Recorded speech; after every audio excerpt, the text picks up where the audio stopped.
Hello दोस्तों, हमारे channel में आप लोगों का स्वागत है। कहानी का नाम है खिड़की।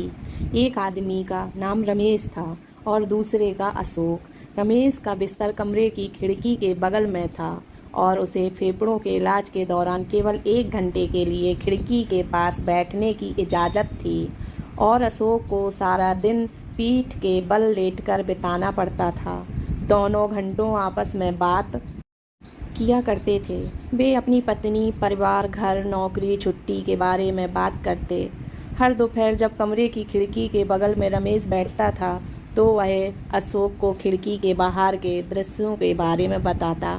इस तरह दोनों का समय व्यतीत होता था। अशोक बिस्तर पर बैठकर उस 1 घंटे की अवधि को बहुत पसंद करता, जैसे खिड़की से रमेश बाहरी दुनिया से सभी उत्तम विवरणों का वर्णन करता था और अशोक अपनी आंखें बंद कर लेता था और उस दृश्य की कल्पना करता था। एक दोपहर रमेश ने खिड़की से गुजरते हुए एक बहुत ही सुंदर परेड का वर्णन किया। अशोक बैंड की आवाज़ को सुन नहीं पा रहा था, लेकिन वह उन सभी चीज़ों की कल्पना कर सकता था जो रमेश खिड़की से देखकर उसको बता रहा था। अचानक अशोक के दिमाग में एक विचार आया, रमेश को सब कुछ देखने का सुख क्यों मिले और मुझे कुछ भी देखने को ना मिले। जैसे जैसे दिन बीते गए अशोक अधिक से अधिक खिड़की से बाहर की ओर देखने को आतुर होने लगा। उसकी ईर्ष्या उस पर हावी हो गई। वह सो नहीं पा रहा था और उसने सोचा कि अब अपने जीवन को नियंत्रित करना चाहिए। एक दिन जब देर रात रमेश खांसने लगा, वह अपने तरल पदार्थों के कारण घुट रहा था और अशोक कमरे की मंद रोशनी में रमेश को देख रहा था। रमेश मदद के लिए कॉल करने के लिए बटन को पकड़ने की कोशिश कर रहा था। यह देखकर भी अशोक हिला नहीं। उसने अपना बटन नहीं दबाया, जिससे मदद के लिए कमरे में कोई नहीं आया। 5 मिनट से भी कम समय में रमेश की सांस लेने की आवाज़ बंद हो गई। कमरे में केवल मौत का सन्नाटा था।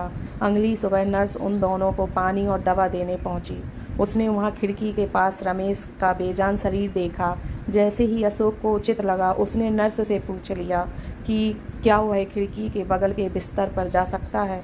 खिड़की के बगल में बिस्तर पर जाने के बाद धीरे धीरे उसने खिड़की के बाहर अपनी पहली नज़र डालने के लिए उठने की कोशिश की। वह उत्साहित था कि आखिरकार उसे खिड़की से बाहर देखने को मिल गया। वह धीरे से बिस्तर से खिड़की की ओर बाहर देखने के लिए मुड़ा और वह आश्चर्यचकित रह गया, क्योंकि खिड़की के सामने केवल एक खाली दीवार दिख रही थी। रमेश उसको ऐसे ही कहानी सुनाया करता था, जिससे दोनों का दिल लगा रहता। खिड़की से दीवार के अलावा कुछ नहीं दिखता था। अशोक को अपनी गलती पर बहुत पछतावा हुआ। उसने ईर्ष्या में आकर अपने एक साथी को खो दिया था। दोस्तों, शिक्षा हमें जीवन को सकारात्मक दृष्टिकोण के साथ देखना चाहिए। परिस्थितियाँ उन चीज़ों का हिस्सा हैं जो हमें खुशी देती हैं। खुशी खोजने के लिए हमें अपने अंदर की यात्रा की आवश्यकता है। ईश्वर ने हमें जो दिया है, हमें उसमें खुश रहना चाहिए।